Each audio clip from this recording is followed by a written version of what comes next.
Ladies and gentlemen, dear colleagues, when I was asked to introduce Professor Krugman, I was honored and pleased to do so. Standing here now, I wonder who in this room doesn't know Professor Krugman?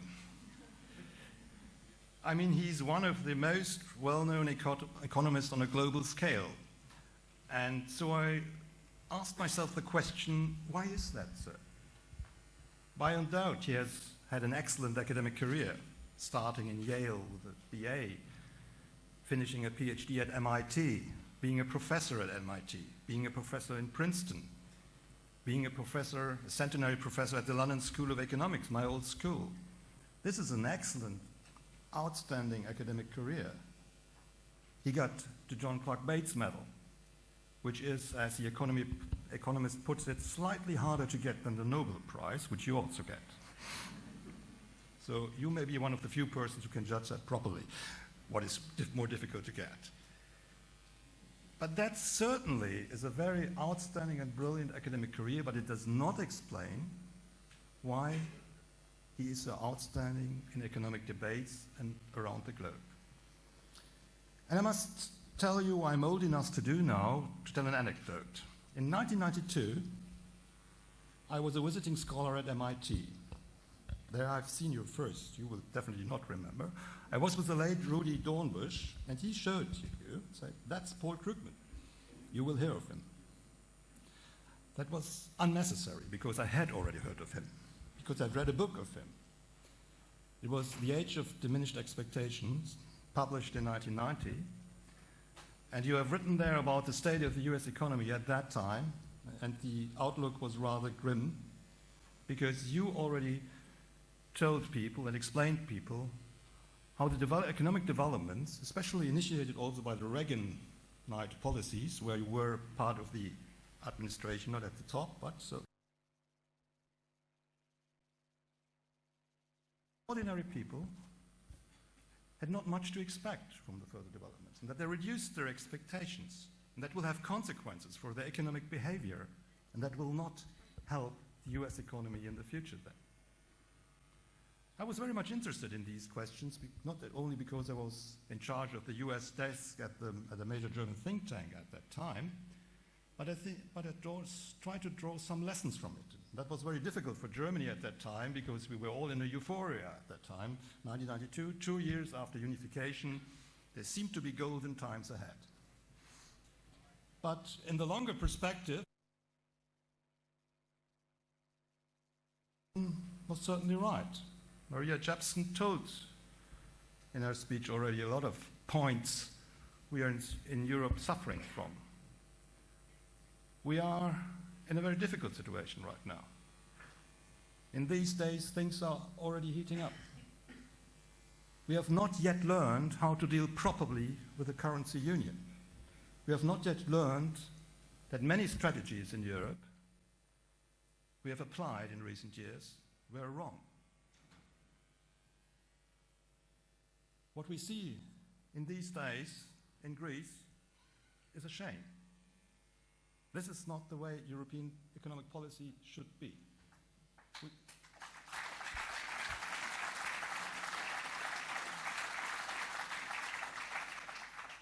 We deliberately sent a country into poverty and political and social upheaval.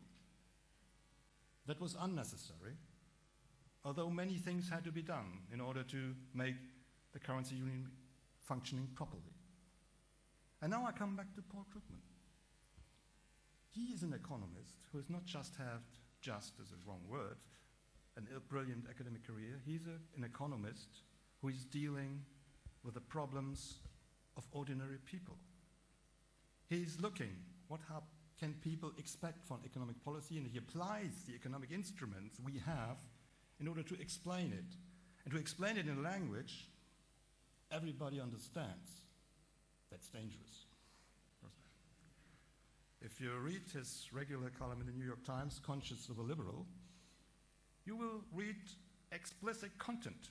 He will say what he thinks and explain with the instruments we have why it must come so and not so, and why these people are wrong and they are right. And that, looking at ordinary people, explaining to them economics, especially macroeconomics, that's the basis why he is so known on a global scale, why people trust him when they want to be things explained to them. And that is exactly why we have invited him. Because certainly it is one of the major goals of our foundation, not to look what firms have to do, not to look what the 1% or 0.1% of the richest have to do. We want to look what happens to the middle class, what happens to the ordinary employment and their families in this continent, in Europe. We have to look at that. We have to direct our research into that direction. We have to support people and empower them to change if something is not in order. And that's the kind of research and economics we want, and that's the kind of research we foster and propagate.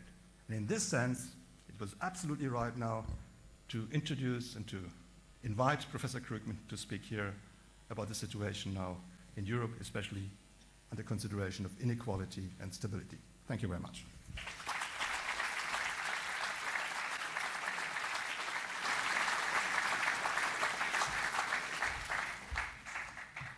Well, thank you. It's always hard to speak after that sort of thing, because you're going to be very disappointed in the real person. This requires that I take a moment to talk about the Reagan administration. You may not have been aware of that. Yes, I was in the Reagan administration after a fashion. I was at we have this institution called the Council of Economic Advisors, which is the chairman and the two other members are political appointees. The people below that are technical staff, although they're brought in by the political appointee. So I was there as a technocrat. Obviously, I chose to be there, but I was boy, I was young. But anyway, I was the chief international economist from 1982 to 1983. The chief domestic economist was a guy. What was his name? Lawrence Summers. Don't know what happened to him. So give you some sense of what kind of anyway. All right. So I'm talking about crisis. Maybe I should have said growth, given the topic, the general. The overview of the conference.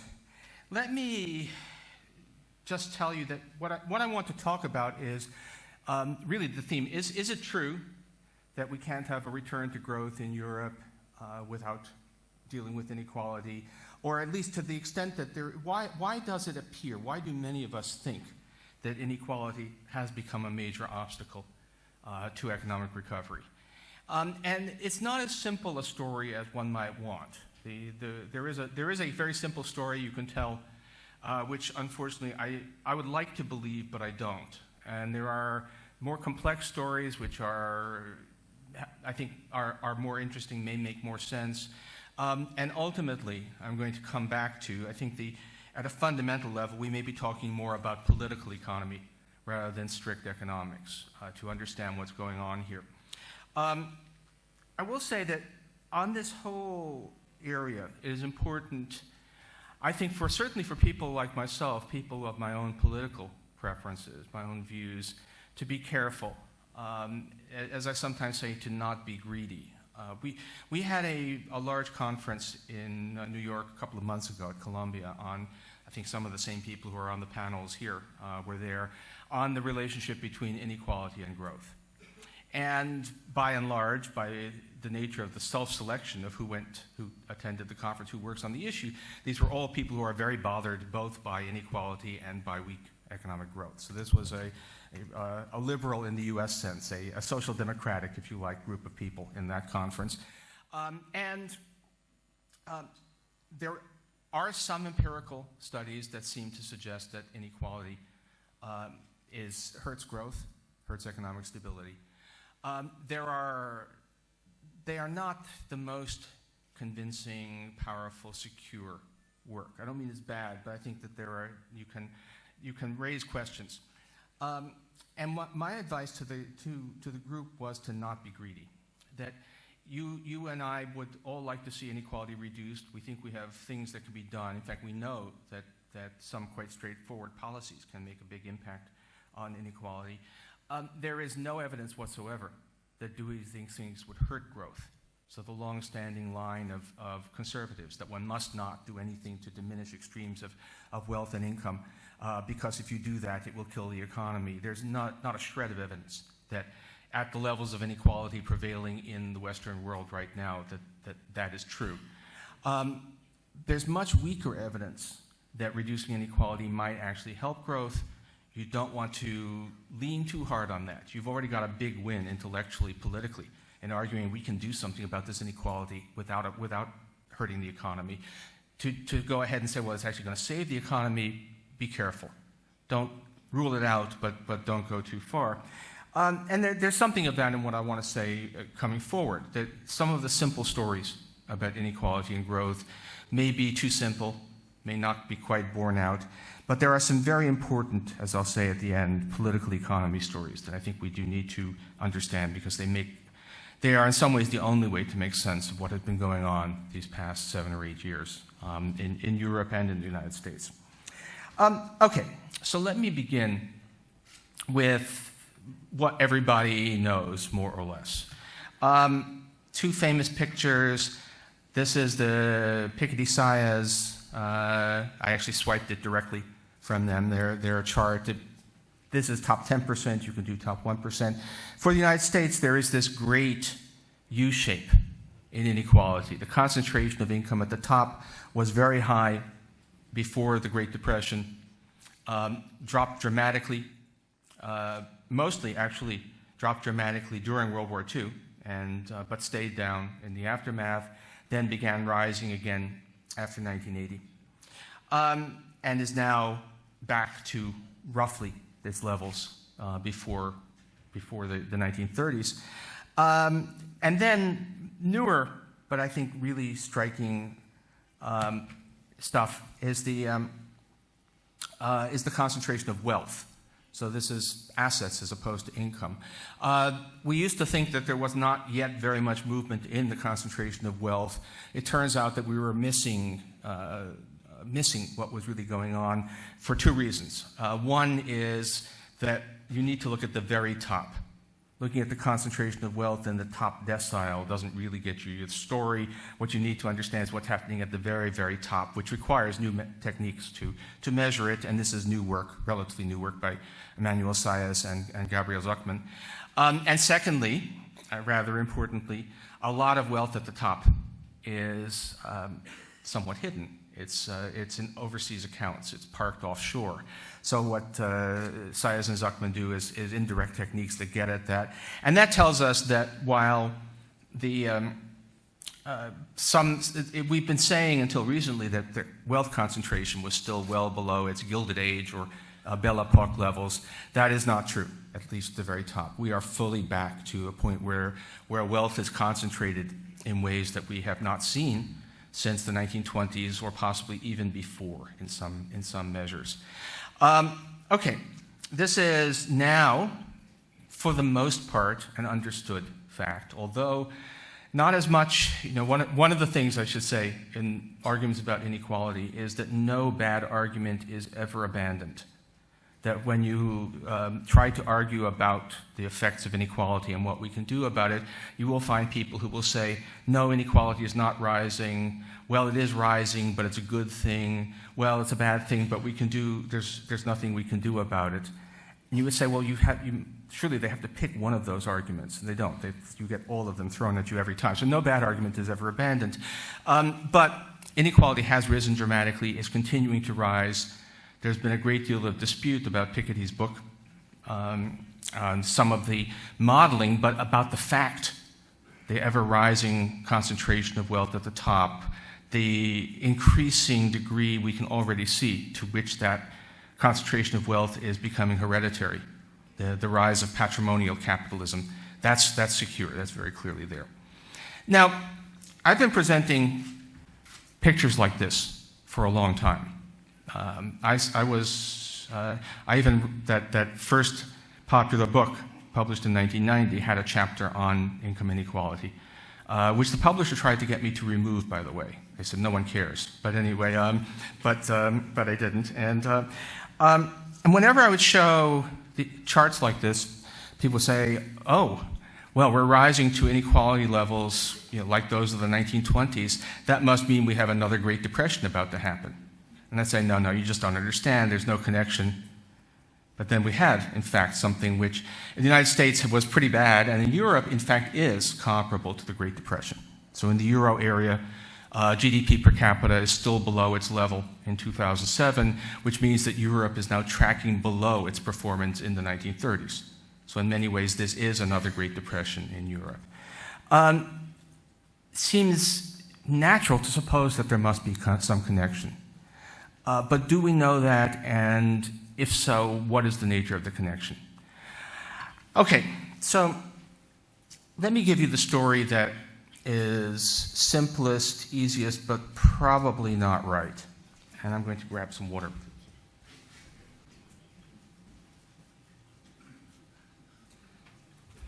Okay, now, try to avoid an explosive outcome here. There we are. Okay. So, the simple story, which goes back a very, very long time,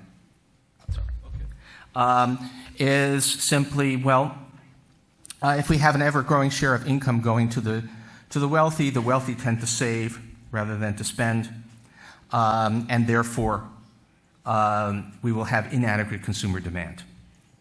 That to have a strong economy, you need strong middle-class spending, and that we're going to suffer from a persistent deficiency of demand. It's a good story. There are various things you can say about the underlying logic. The problem is that if that were the whole story, you would expect to see rising savings rates in wealthy countries, and you do not. In fact, in the United States, you'd see a long-term tendency for a declining savings rate rather than a rising savings rate. In Europe, that's less clear, but you certainly do not see a simple, well, consumers are not spending enough.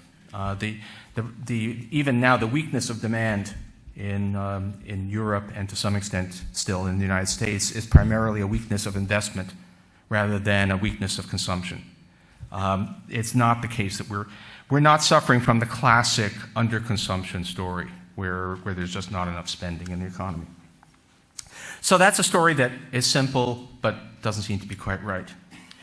There is a counter to what I just said, which is to say, well, okay, spending may have survived, may have persisted, but that's only because lower and middle income families, under the pressures created by rising inequality, are borrowing and getting themselves ever deeper into debt.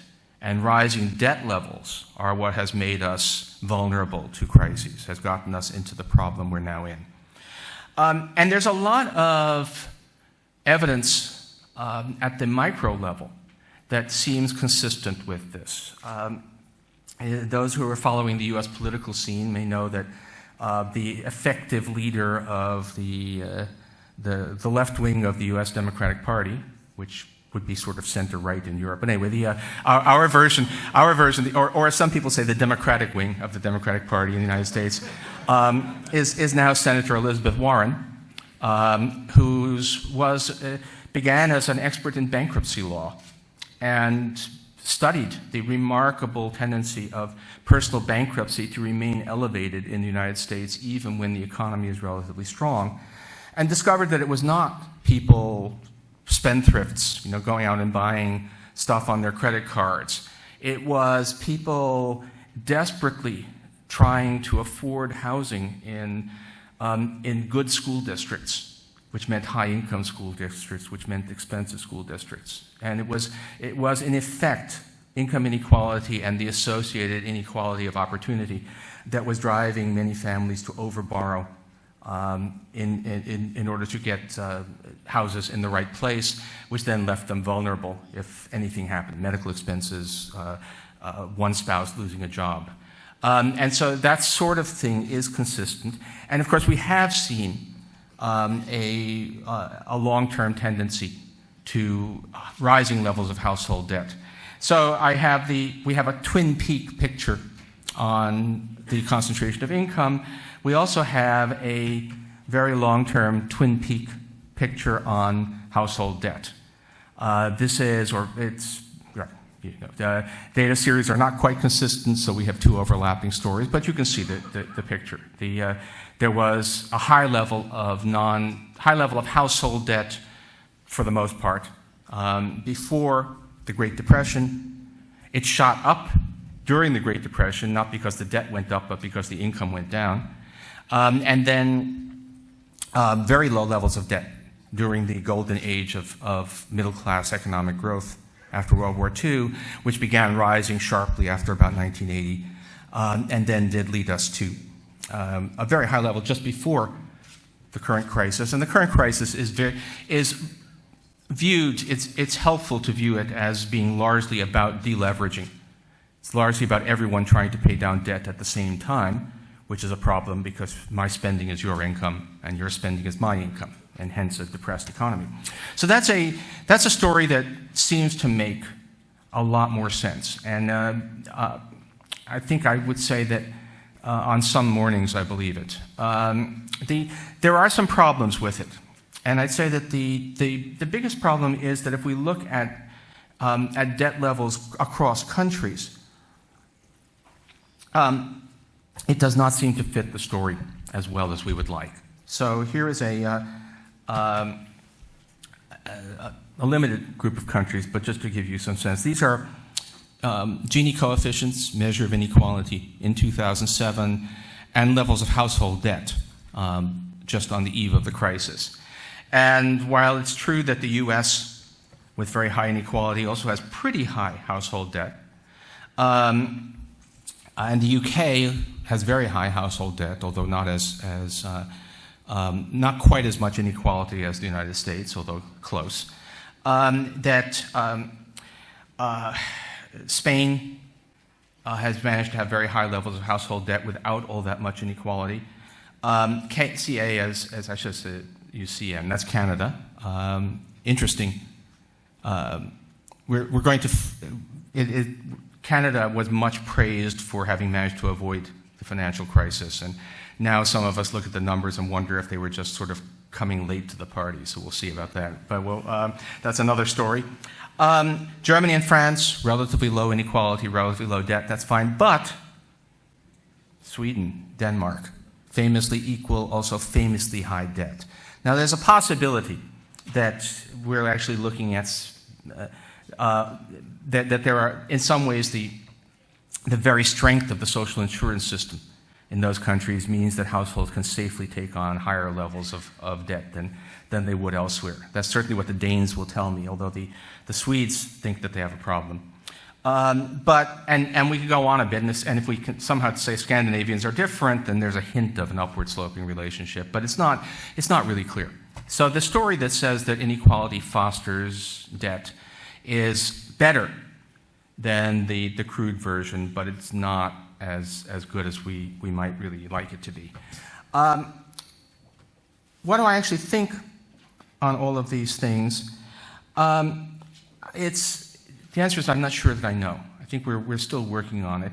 And I will also say that the attempt to do, and I'm being put on my academic hat, there many people, including myself, try looking across countries to do the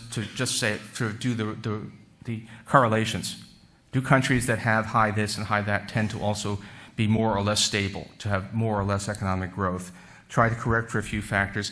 That's very, very difficult because there's so many things going on that make countries different, that it's not an easy thing to say is a causal relationship. It could be purely accident, it could be third factors.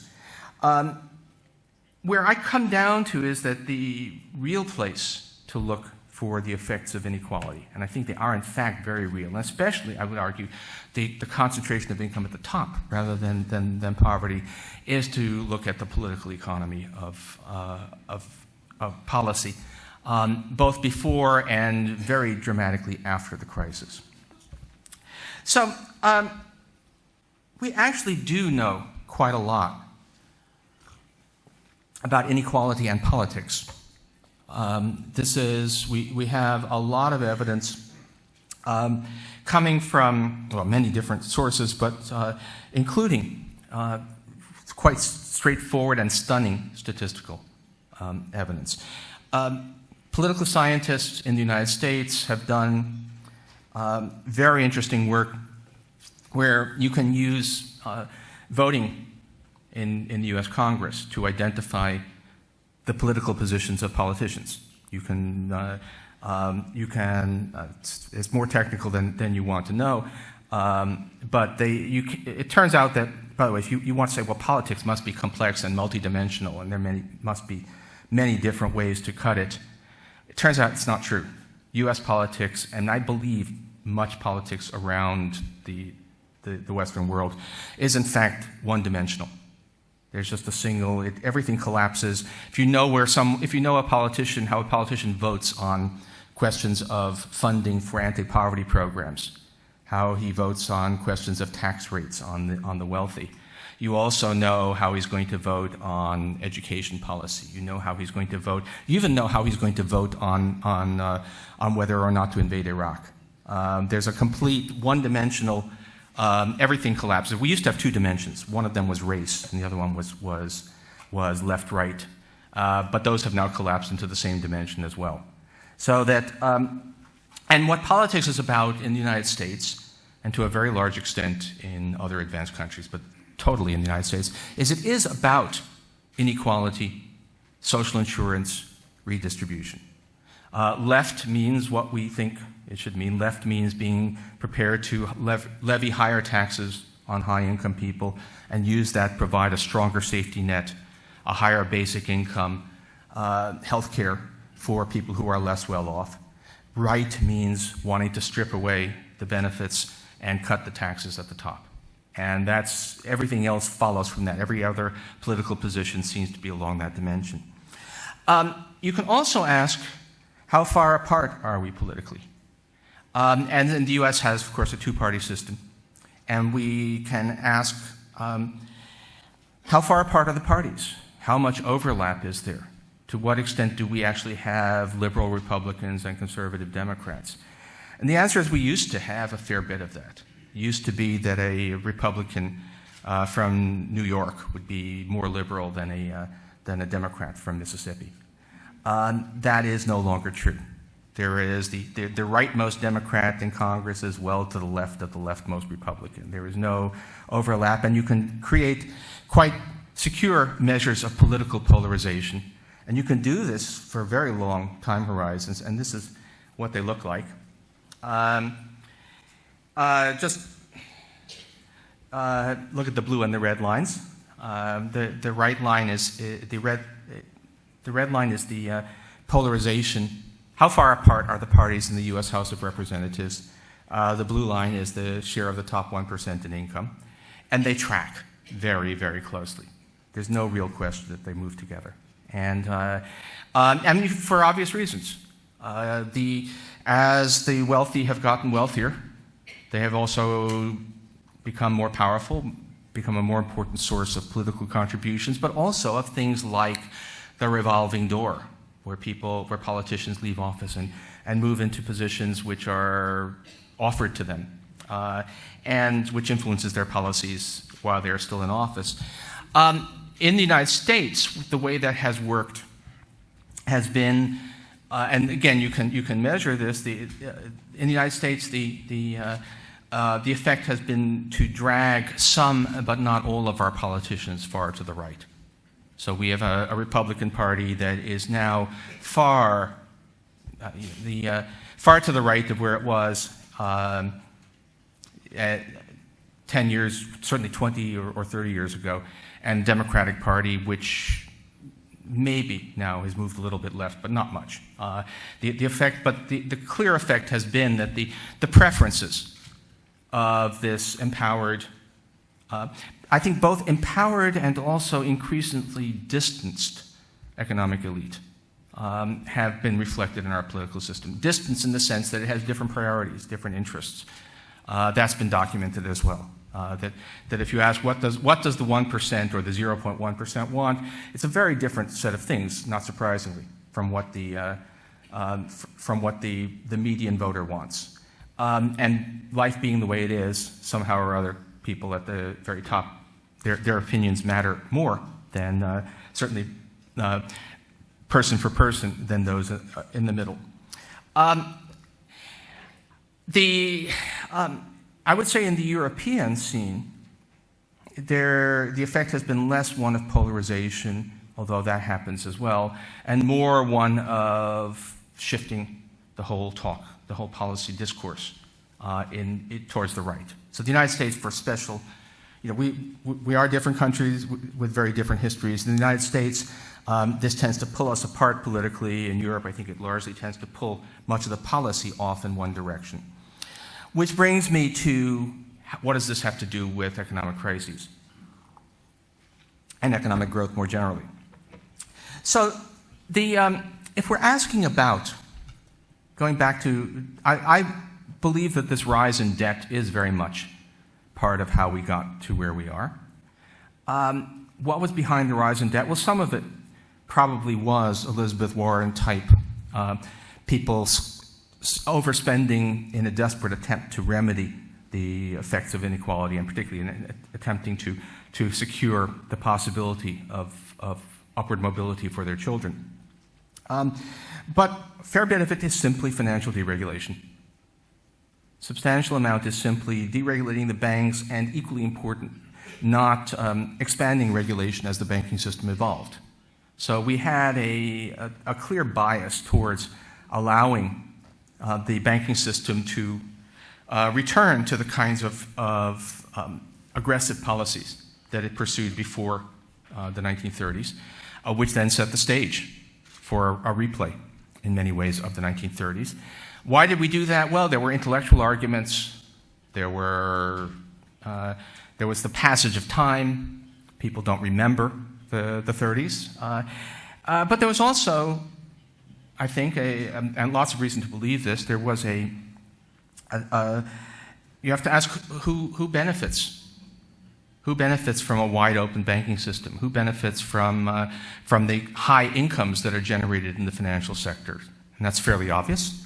And that surely helps to create a bias towards an under-regulated, over-leveraged financial system, which in that sense, I think we can say, plays an important role making it possible. Given the way the financial system was regulated before 1980, something like what happened in 2008 simply wasn't possible. You could have bank failures, you could have bad things happen, but you could not have that kind of thing happening. It was the dismantling of regulation in a variety of ways, both in the United States and in Europe, that set the stage. It was different forms, different conduits. The details of bad banking on the two sides of the Atlantic are very different, but the overall shape of what happened is remarkably similar.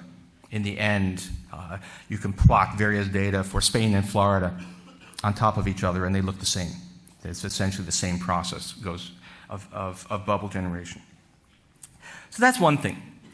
But even more, I would argue, is even more dramatic and probably, I would argue, closely tied to inequality, is the response to crisis, which has been especially, well, no, I'm not going to say it. No, let me say this is equal. Both sides of the Atlantic.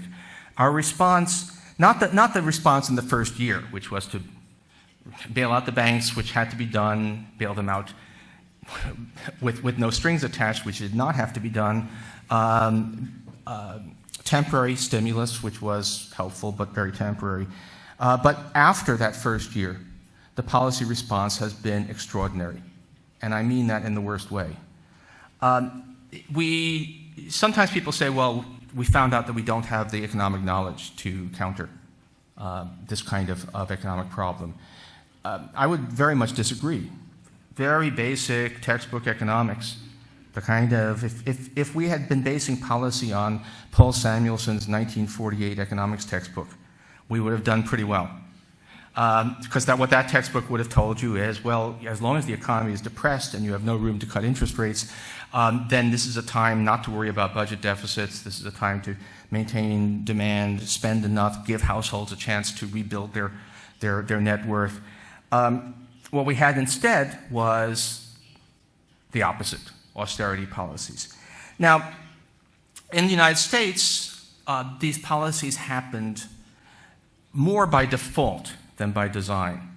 What we had and continue to have is political paralysis. Yesterday, there was a conference, an IMF conference on new thinking about policy in Washington, and Ben Bernanke gave a speech about monetary policy. Interesting, sensible. He did address the argument that some people, including myself, have made, that given what we've learned about the chance of persistent periods when zero interest rates are not low enough, that there's a case for a higher inflation target, not the 2% target that has become universal. And he argued pretty open-minded. He said that I can see that case, but I think it would be very difficult to do, that I would prefer that we respond to problems like the ones we've had with temporarily expansionary fiscal policy.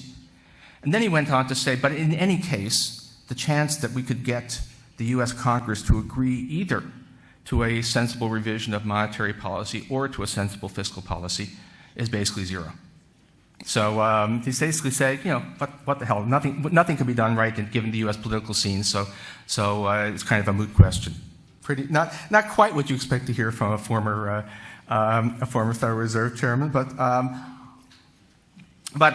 I'm sorry to say exactly right, because this political polarization has in fact left the US system frozen. There is almost nothing we can do. Luckily, many things work automatically. Luckily, we have a civil service that continues to do its job. On very rare occasions, we can pass legislation. So we can pass legislation honoring motherhood, and maybe occasionally even. We apparently did some slightly sensible reforms to the health insurance system last week, but still, it's by and large, major policy is paralyzed because, and very clearly, this has a lot to do with income inequality. The European case is different, but in some ways worse. People talk to me about, don't we need new economic thinking? Don't we need innovative ideas? Haven't the existing ideas failed? And I say, well, actually, again, I think the existing ideas would have been very useful if anyone had actually applied them. If you want to see really new and innovative thinking, if you wanted to, over the past 6 years or so, to find a place where people were really introducing new, novel, exciting ideas, here, Brussels. The European Commission has been a hotbed of exciting, interesting, innovative, and completely wrong economic ideas.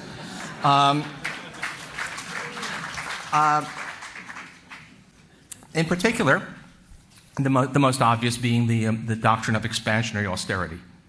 The view that, well, in a depressed economy, cutting government spending, which you might think will depress the economy further, will in fact expand it because it will improve confidence.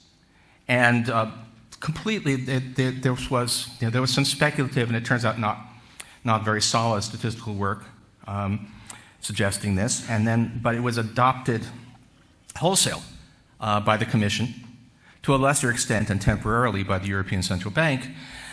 There were many articles saying, for those of you who follow such things, well, Alberto Alsina is the new Keynes, and it turns out that Keynes is the new Keynes, given the actual outcome. It turns out that the conventional old-fashioned macroeconomics has been a very good predictor of outcomes, and the expansionary austerity has turned out to be completely misleading. Nobody has seen a perverse effect, certainly not on a major scale. Why were things like this so popular?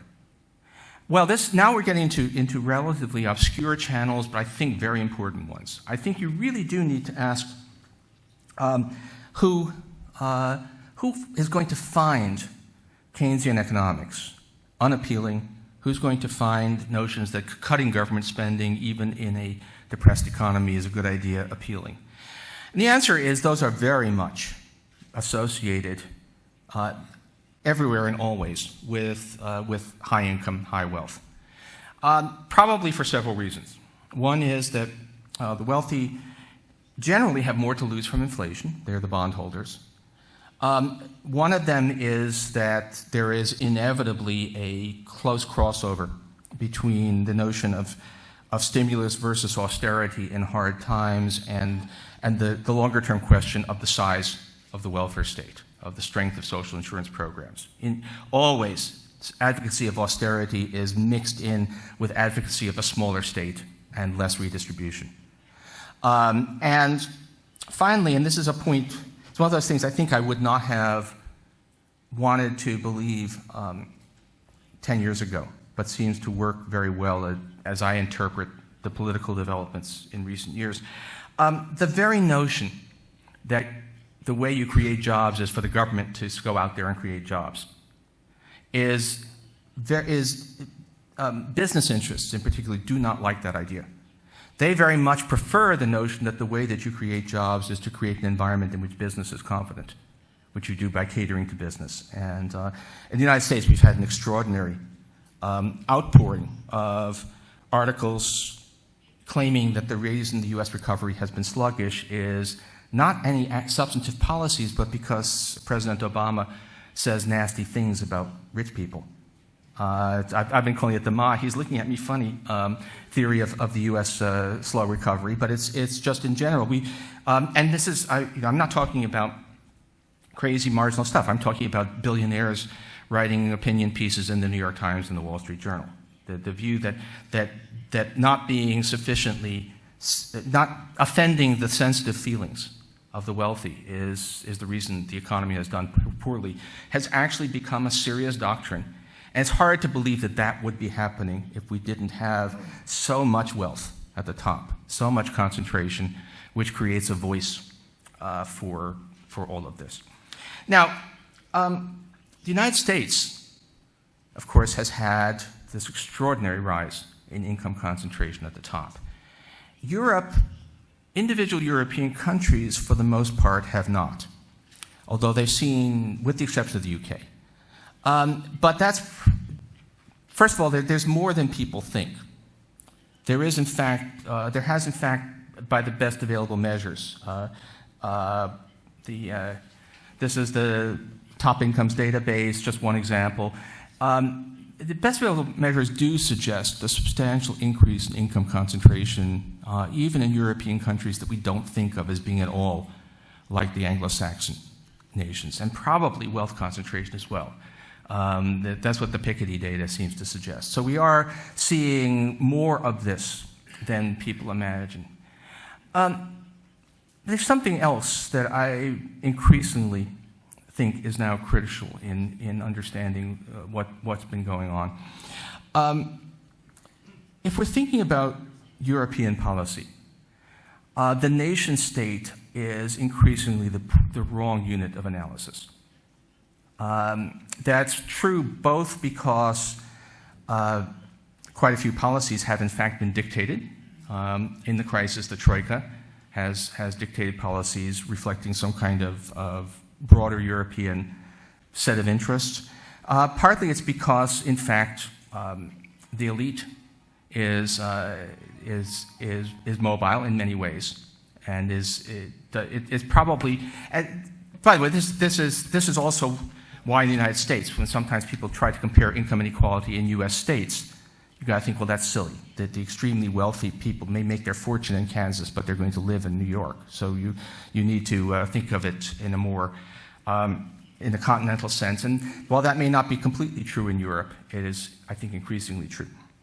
Now, what we know is we unfortunately do not have the kind of data I would like for Europe, we do know we have some pioneering work on global income distribution, coming largely from Branko Milanovic, former World Bank chief economist, who was, and my soon-to-be colleague, because I'm moving to the Luxembourg Income Study in New York this summer. And Branko has put together this amazing chart, which I think you'll see in some of the breakout sessions as well, putting together various estimates to give you a picture of what's happened to incomes around the world. Ignore the countries. Just ask what's happened to the global 1%, what's happened to the global top quintile, what's happened to the global, so on down the line.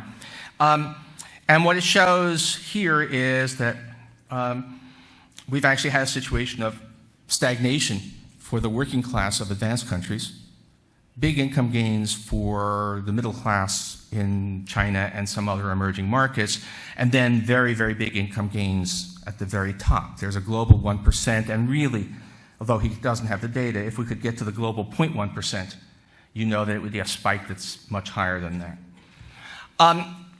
I would guess that something like this is true within Europe. Furthermore, in any case, the relevant definition has changed, I think. In 1985, you would have wanted to talk about the French 1% and the German 1% and the Italian 1%. Today, you would really want to talk about the European 1%. And simply because the sphere is larger, and simply because there is such great inequality among nations within Europe, that means that the effective concentration of income and wealth in the hands of a small elite is much higher in Europe than it used to be.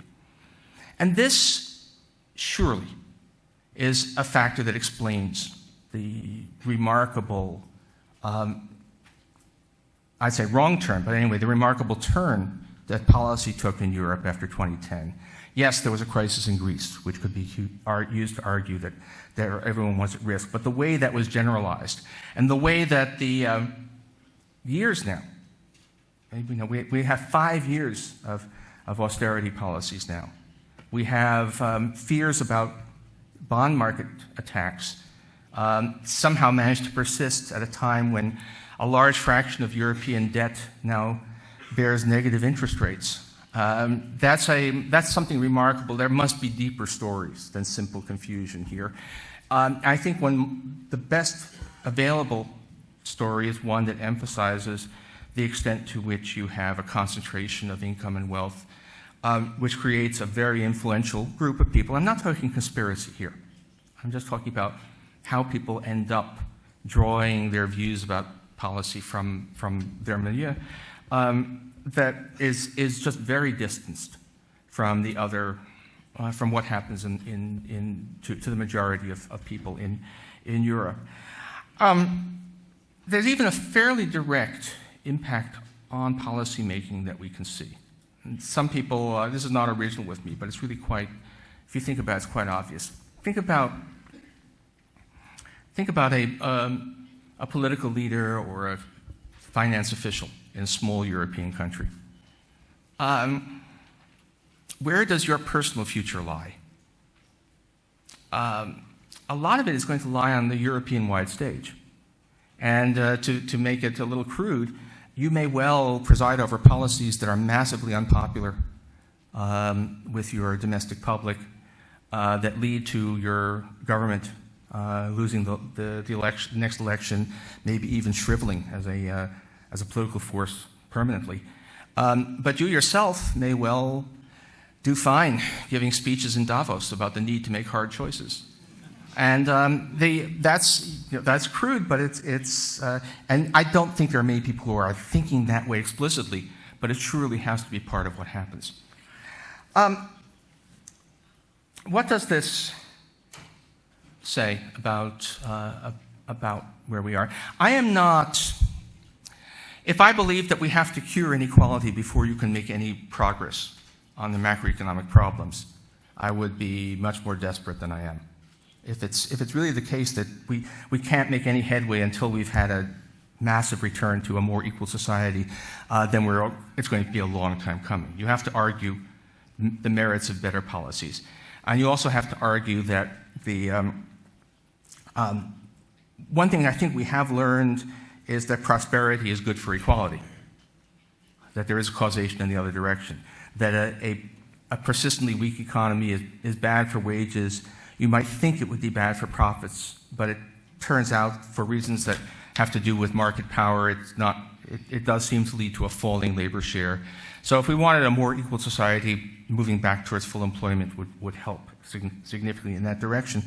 But it's also true that if you want to be making the case for better policy, and you also want a less drastically unequal society, those are not fully separate goals.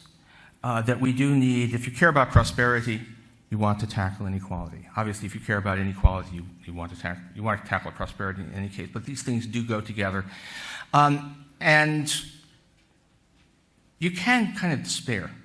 If you read Piketty, although he talks about things we can do, it comes out they're implausible. Global wealth taxes but you don't need perfect solutions.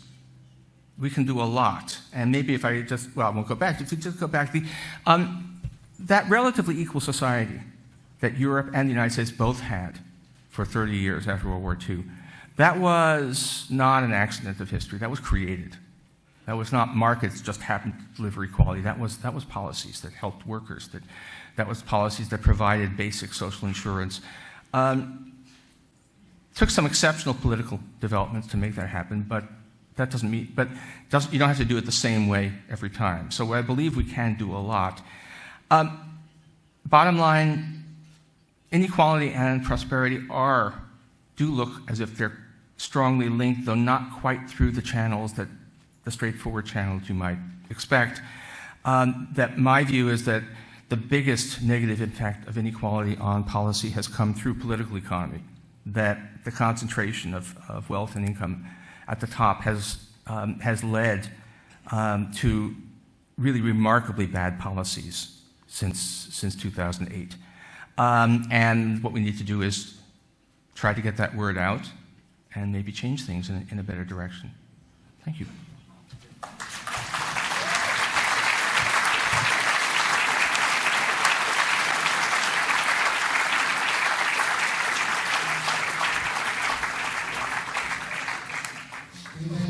Krugman, we're quite impressed by your analysis, and this is time for your questions now. If I may, I will put the first question. You were talking about the European strategies from the European Commission to tackle the banking crisis, right, the debt crisis, and you said most of it was utterly wrong. Now we have a new European Commission. Do you see any tendency to change these things, to maybe listen to your analysis and follow your advice? Well, certainly not me. I mean, I'm not. I must be persona non grata. But anyway, I cannot quite tell about the new commission.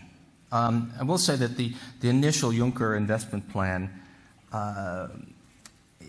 on examination, appeared to be not much substantive in it. So it appeared to be an attempt to make it look like a lot was happening while devoting almost no money. And I'm not sure that you can do very much by way of an investment strategy at the Commission level. I think where it matters is primarily in how the Troika, and just in general, how European institutions, I guess in Greece now there's no Troika, there's just the institutions, which happens to be the Troika, but anyway, what it says. And there are, the Commission seems to have moved least. So I don't have a really good sense here. I see that the IMF has become, they're definitely softies now. The European Central Bank is remarkably flexible. I mean, it has to navigate very carefully, but I think it's in that direction. The Commission is much harder to read now. I mean, overall, the policy discourse in Europe has moved in a way that I like. It's better. The OECD is now talking sense, which it was not before. The you should know the new chief economist is an old student of mine. But on the other hand, in the end, it also rests on the governments. Wolfgang Schäuble had an op-ed article in my newspaper yesterday, and it was totally appalling. It was nothing whatsoever learned. It was simply a repetition. It could have been written exactly the same 5 years ago, and that's not encouraging. Thank you. We've got a question over there. Maybe you just introduce yourself and then your question, please. Özlem Oran, University of Greenwich. Talking about Schäuble reminded me the question of sovereign debt in Europe, and if the European Commission were to wake up and ask your advice on how to deal with sovereign debt of southern European countries, in particular Greece, what would you advise? Okay. Greece is is sui generis, has been all along. That's important to realize. So Greece is far deeper in the hole than anyone else. At the moment, however, it seems to me that it seems to me after doing quite a lot of homework that a solution to the current Greek situation, at least a workable path forward, is not that hard. And the story about Greece is that for all of the peripheral European countries, there were two issues. One of which was the debt issue, and the other of which was the competitiveness issue.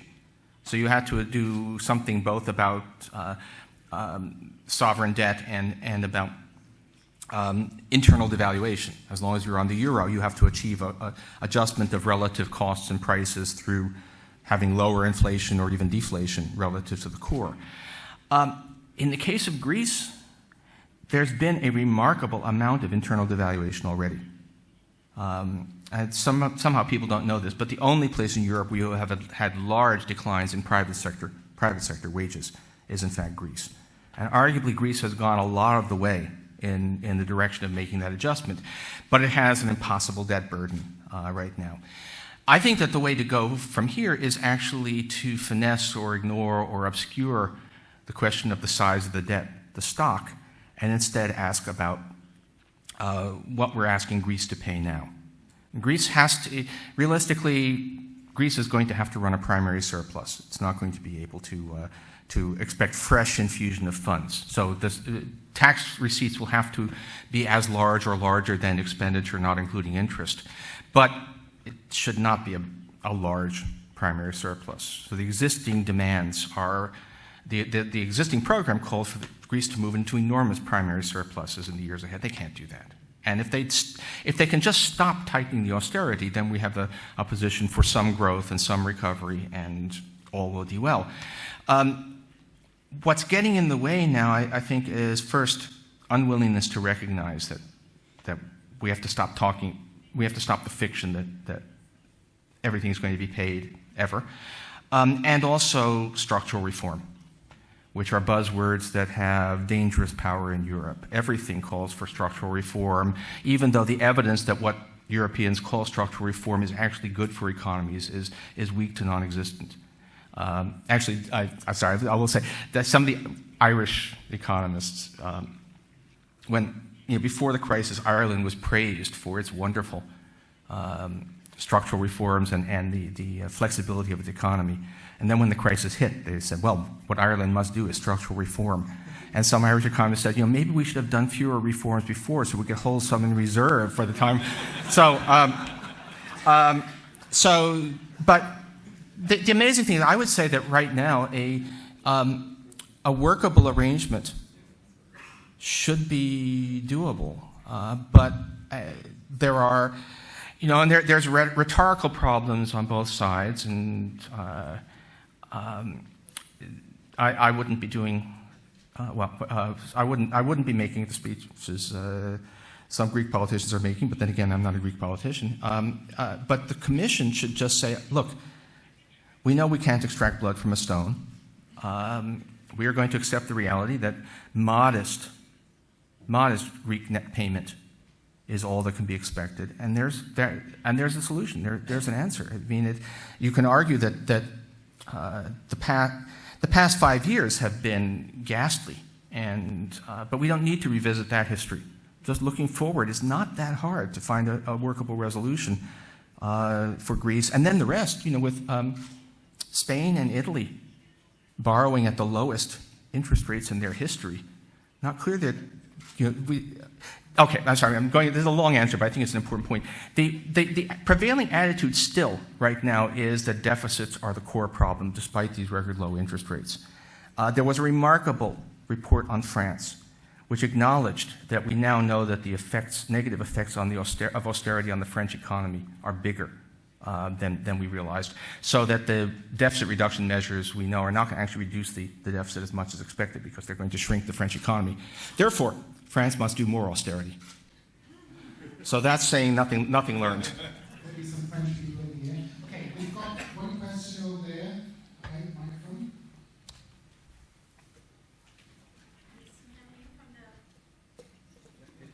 Yeah, I'm from the Austrian Chamber of Labor. I would like to push a little bit more on the academic and political economy debate in Europe. You said quite a bit on the issue of politicians and international institutions. In the US, I find, my impression, and I wanted to share that, is that by now there is some need for justification for predicts hyperinflation around the corner for the 5th year in a row. On the European level and in Germany in specific, I don't quite see that level of debate yet, where at least one needs to justify oneself. I'm sorry, I didn't quite get what the predictions contradict reality, like right. hyperinflation Right. being around the corner in a clearly Right. Oh, I see. Yes. And there's some need for justification, it's my impression, in the US, if one keeps doing that, and not so much in Europe. So my question is, do you see that as well? And if so, why, and what should one do? No, that's right. So if I understand the question, you do not see, well, you have not seen in Europe the kind of hysteria over looming hyperinflation that has persisted year after year in the United States. But there's a reason for that, at least in part, which is that until just now, the European Central Bank has not pursued a policy of quantitative easing. So a lot of that was saying, oh, look at the Federal Reserve's balance sheet, it's gone up so much, surely massive inflation must be just around the corner, and that belief persists despite it not happening year after year. And so in Europe, if you like, the European Central Bank in many ways, certainly until 2012, the European Central Bank essentially gave the kind of people who were warning about hyperinflation in the United States, it gave them what they wanted. So in 2011, there was an enormous pile-on on Ben Bernanke saying, oh, inflation looms, QE is going to cause terrible things, debasing a currency is the worst thing you can do to humanity. Bernanke stood up to that, and the Fed continued its policy of quantitative easing. During the same period, the ECB raised interest rates. It raised interest rates despite commodity prices were up, but core inflation was well below target. But the ECB went along and did an interest rate hike anyway. So, no, of course, the inflationistas, as we sometimes call them, have been fairly quiet on the European scene because until recently they've had a central bank that listens to them and does the wrong thing in response. I think we will hear more of it now that new management at the ECB is very different and is effectively certainly the underlying models, the underlying policy, so far as they can do it, the ECB is now essentially indistinguishable from the Fed, and so that's going to become a growing issue, I think, in the years ahead. So I think that's the point. It's just Also, sorry, and the other thing, of course, U.S. political polarization, right? Having a Democrat in the White House leads to a certain kind of political rhetoric that it just has no counterpart in Europe, and it was the same when Clinton was there. So this is just how America is. Okay, there's one more question over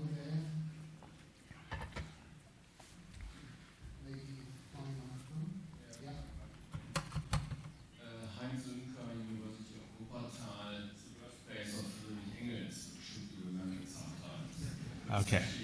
Thank you very much for your talk. I'm especially pleased by your conclusion bringing in politics again.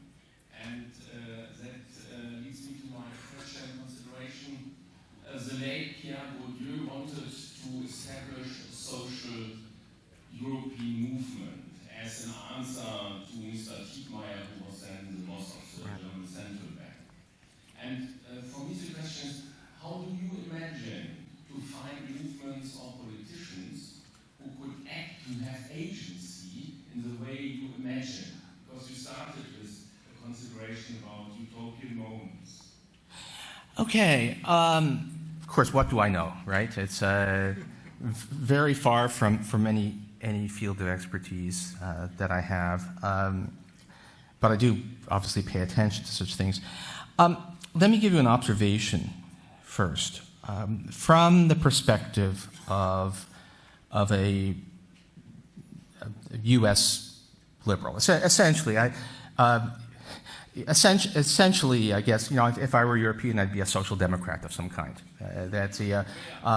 Which is essentially what the Democratic Party is in the United States. Which, by the way, New York Times rules: I can't endorse candidates or parties, so you don't know which party I favor. But from the point of view of the U.S. political scene, what is remarkable about the European scene is the weakness. The ideological or maybe just intellectual, I don't know quite what the word should be, the cringe that seems to be the position of European social democrats across the board. That every one of them appears to be unwilling to challenge austerity rhetoric, unwilling to say, no, this is wrong, this is not the way to go. And it's true, it's Hollande, it's Miliband in England. We just sort of, I watched some of the debates, and is there no one in the Labour Party capable of making a case for actually different policies? And in the United States, although we've certainly have plenty of problems, and there have been times when some of us have complained bitterly about President Obama, somehow or other along the way, the U.S. center-left found a spine. The U.S. center-left found is now willing to make a case for its own point of view, is willing to stand up for something different. I don't fully understand the European, what is going on in Europe, but I can't believe that has to be a permanent condition. Among other things, because in the United States there was a time, it's even not 11, 12 years ago, when in fact something like that same weakness was visible on the U.S. center-left. And of course we had a great advantage in terms of deciding that you really did need to take a stand, and that advantage was George W. Bush. But I think a lot of it is simply, it's not a question of where do you find people who support these ideas, it's how do you convince the leaders of opposition parties, or in some cases governing parties, to take a stand against these policies. And it shouldn't be that hard. Obviously, I'm not a politician, it can't be as easy as I think, but that's where it is. I don't think, that's where I would look, not to some radical new mass movement, but to just plain have the, say, find these. All right, yeah, I'm going in circles a little bit here, but you see my point. That it's not the remarkable thing is simply the absence of effective challenge from people who should have no problem coming up with arguments and should have every incentive to make an effective challenge to these policies. So it's a question of difference being in the opposition or the government, obviously, at that point. Okay, we'll take two or so more questions, maybe from that side, for a change. Microphone coming from there. Oh, yeah.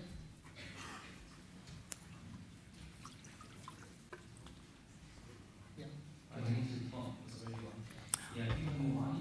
representation of Bremen, which is one of the German end. I would like to come back to Greece because a topic which is personally very interesting for me, since I also work in the academic at the University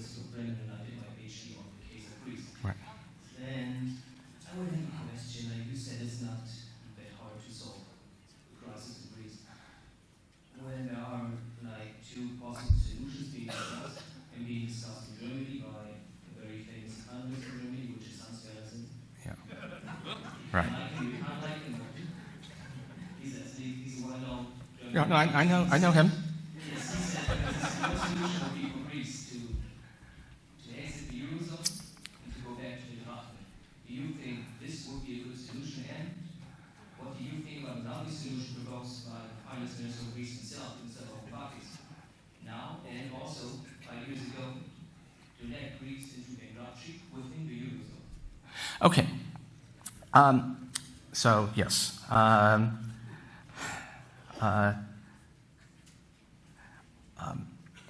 Consider my.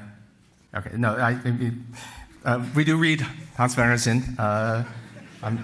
I know him personally a little bit, and I've had some very enjoyable dinners. But anyway,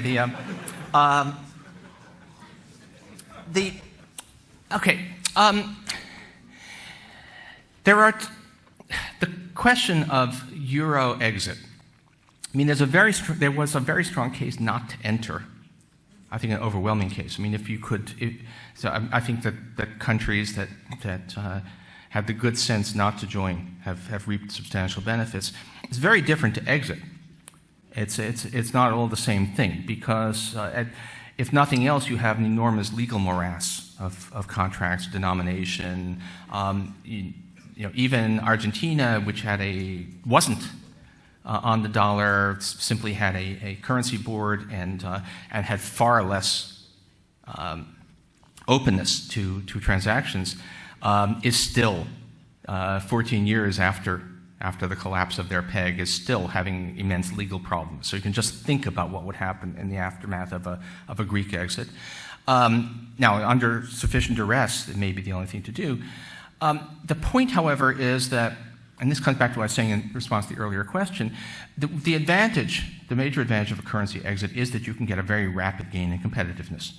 That you can, it has taken Greece 5 years of horror to get something like a 20% fall in relative costs and wages. Iceland achieved a 50% fall overnight because it was able to let the krona devalue. However, Greece has gone through that horror. So, and it's arguably much of the way. So it's not clear that at this point you need a return to the drachma devaluation. There is probably still some competitiveness that needs to be gained, but it's not a distant target anymore because so much adjustment has already taken place. Which then leads to what Varoufakis is saying is, in general, what the Greeks have, the Greek letters of trying to explain their position basically say they have various versions of how we're going to structure this in terms of what we call bankruptcy, what we call a debt, do we introduce new instruments, but it all comes down to reducing the payments. And actually mostly just freezing them roughly at the current level rather than continuing to increase them. And the argument is that this should be enough to allow them to achieve an acceptable, not good, but acceptable macroeconomic outcome. So that's what I would be for now. I mean, I would. This took some agonizing on my part because I've been very aware of the advantages of being able to devalue your own currency. But, and I think there's a quite good case that it would have been better to bite that bullet in 2010 and not go through everything that Greece has gone through, but it has gone through it. And so the adjustment has mostly taken place. So there should be a way to keep Greece in the euro area. I have absolutely no confidence that that way will in fact be found, right? I mean, it's God knows. Although, as you probably noticed, we face an absolute hard deadline where if they don't have a deal by today, Greece will run out of cash.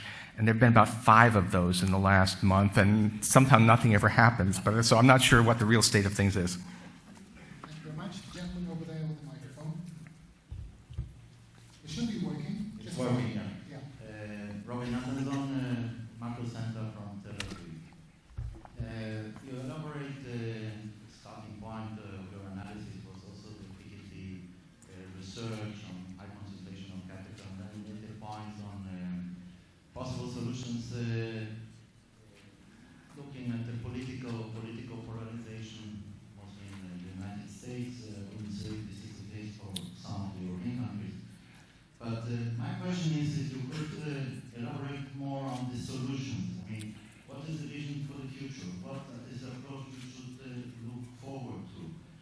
you supported the Piketty introducing, for example, a global corporate tax to reduce further higher concentration of capital? Or what are the other alternatives you would suggest to cope with the trends that you have presented? Okay. So, yes, I mean, I approve, I think that's the right word, I approve of the Piketty proposal on global taxation.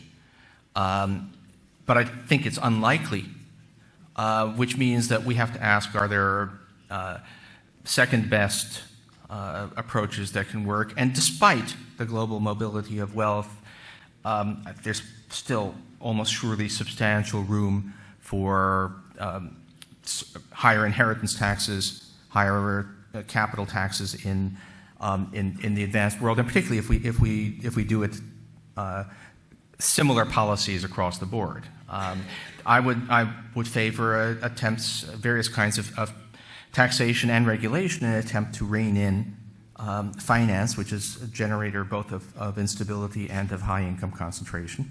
And there again, one of those things you say, well, won't the finance just move someplace else? Well, really, if New York and London are both doing it, it's not that easy to shift it to other locations. Then there's, we believe, there's a lot of evidence that there's quite substantial room for increasing wages at the bottom through direct action in the United States, through a higher minimum wage, through a more favorable environment for labor organizing. That there's that we can do more by way of transfer. Certainly in the United States, our social insurance state is better than it was 5 years ago, but still has big holes that we should we can do much more. So I think the point is to operate on many fronts. There's no one silver bullet that will solve the whole thing, but if we did all of these things, I think you'd be surprised at how much difference it makes. It really does look, I mean, in many ways it looks as if income inequality follows politics as much as the other way around, which suggests that there's a lot you can do. And let me say, a word for the United States, a word for the Obama administration, for all of the craziness and all of the frustrations and all the things we have not done that we should. There's been a lot more. Under Obama, we've done far more to help lower income Americans and to raise taxes on higher income Americans than almost anyone gives Obama credit for. It's actually, it's compared with what you'd want to do, it looks pretty modest. Compared with what any president has done since Franklin Roosevelt, or maybe Lyndon Johnson, it's actually pretty damn impressive. We are back to roughly 1979 levels of taxes on the 1%. Nobody seems to know that, but we have in fact essentially unraveled the whole Reagan inspired reduction in top tax rates. We have sort of kind of aspirational universal health insurance, except in states that refuse it, unless the Supreme Court destroys it. So the point is that the only thing, the concern I have about the Piketty solution is it's an idealistic solution, and it may be just too far over the horizon to be useful. And it's important not to let the old cliche. Don't let the perfect be the enemy of the good. And I think there's a lot we can do short of his proposal.